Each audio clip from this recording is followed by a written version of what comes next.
Flat fee or hourly is what the DOJ wants. No more percentages. Yeah, that would be really interesting, especially the hourly. Most of the people don't understand how much work goes into real estate.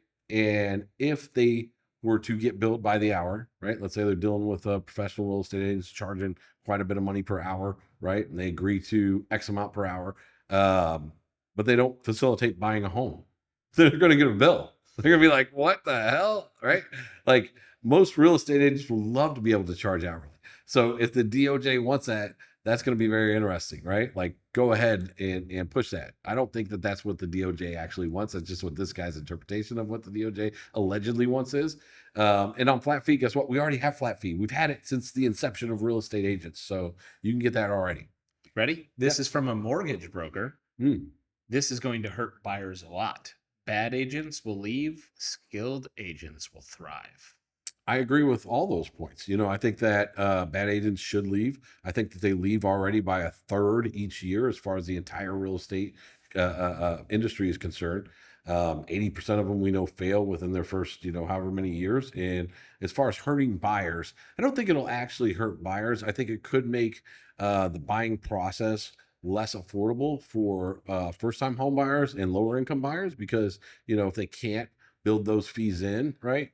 They're not going to be able to come out of pocket with them, which means that most agents aren't going to mess with them. So they're going to have a difficult time. They're going to either have to go from listing to listing to listing. And can you imagine that for a sec? Like having to coordinate every single showing with different listing agents. As an agent, it's impossible half the time to get a hold of the listing agent. If there wasn't a dang lockbox and showing instructions in the MLS, most homes probably wouldn't be shown, right? The listing agent's voicemail is full. They don't answer their text. So as a consumer, you trying to go and look at 10 houses and contact each listing agent is going to be a problem in and of itself. In addition to that, if you're a first-time home buyer, they're looking out for the interest of the seller, not for you. So you're going to get into some positions where you're just out of your depth as far as knowledge and understanding and probably not be able to get the best deal for yourself. Nobody wants you in their house with your giant beard without somebody that they can hold accountable because you kind of look like a potential serial killer. Your beard's weird. No, people don't want strangers in their house, bro.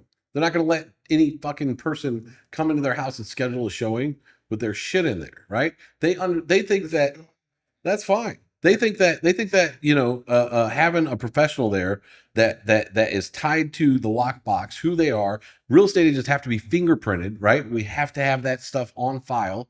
You know what I mean? So there's a trail there of who is in your house, right? When they open the lockbox, it's tied to them. They're a licensed professional. They have insurance. They're not going to let any person in their house, which is what a lot of people think. Oh, real estate agent, say hello to travel agent. I don't think so. Victor says, skilled agent.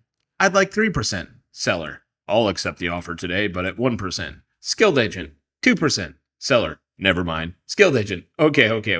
1. So this is a very common scenario in buying a home in general, right? Let's talk about what the difference of what he's talking about here is 2%, right? So he's literally saying, I'm going to buy back the home, right? For 100% of the asking, for 100% of what I want because of the 2% difference, right? Let's say that 2% represents $10,000, okay? And it's a $500,000 house, right? Mm-hmm. He's literally buying the house back for 10,000 more, which is a horrible scenario. Right? Most people they get too tied up in the emotions and the ego of it. What's he really saying no to? He's saying no to $495,000 because of his ego. Most people aren't that stupid, and if they are, hopefully they have a good agent to be the voice of reason to help them think of this properly, right? And so at the end of the day, sure, you could say no if somebody's at $495 and you're stuck at $500, which is the exact scenario. It doesn't matter whose money it is, whether the buyer is saying I'm only going to pay $495 or the agent saying you got to cover the fees of 2% more, right? Mm-hmm. This happens all the time in real estate. And guess what? If he is that silly, which I've had a lot of sellers be, he's going to keep the house because the agent is going to say, okay, I'm going to keep it moving, right?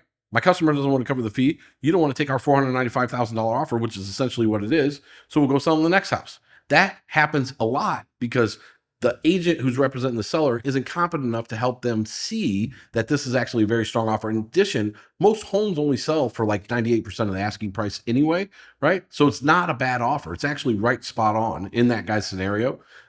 When this happens with me, and it's happened in the past, it's happened a lot of times, the customer will call me back years later or sometimes 6 months later, right after I'm done doing business with them, the next agent's done doing business with them, the next agent's done doing business with them. They'll say, Mike, you're right. You were right. I'm sorry. Right. And I'll say, I appreciate that, but it doesn't make me feel any better because we both lost. With the guy who said, how about hourly? Right. So it has been a seller's market, and there have been multiple offers on homes. So imagine you're paying somebody by the hour, right? And I'm representing you, and I go and I don't give you any guidance on your crappy offer, right? And I know that there's 32 of them. Like, what's my behavior compensation alignment in that scenario? My behavior compensation alignment is to keep dragging you through the mud as long as possible. True. So I'm hoping that you don't get that house. So I'm going to submit your crappy offer, and I'm going to keep doing this for you because I'm getting to bill you by the hour, right? Yeah. So at the end of the day, if we don't have behavior compensation alignment and it's not tied to the goal, it's actually very bad for the consumer. And that's what we're going to deal with if these things keep progressing as they are. But at the end of the day, I guarantee you this, real estate agents will still make a lot of money, especially the skilled ones. Home sellers will still want to pay the real estate agent as much as they can to get rid of the home. If I'm selling a home for $1 million, do you think I care about 7%? It's like it's less than a tip, right? A tip is 20% at a restaurant. No, especially if I'm making money on that home, right? They're finding me that money. They're finding me that customer. They're making my life easy, right? They're facilitating the showings. I don't know about you, but just even facilitating showings when I live in the house, even with an agent is a pain in the butt.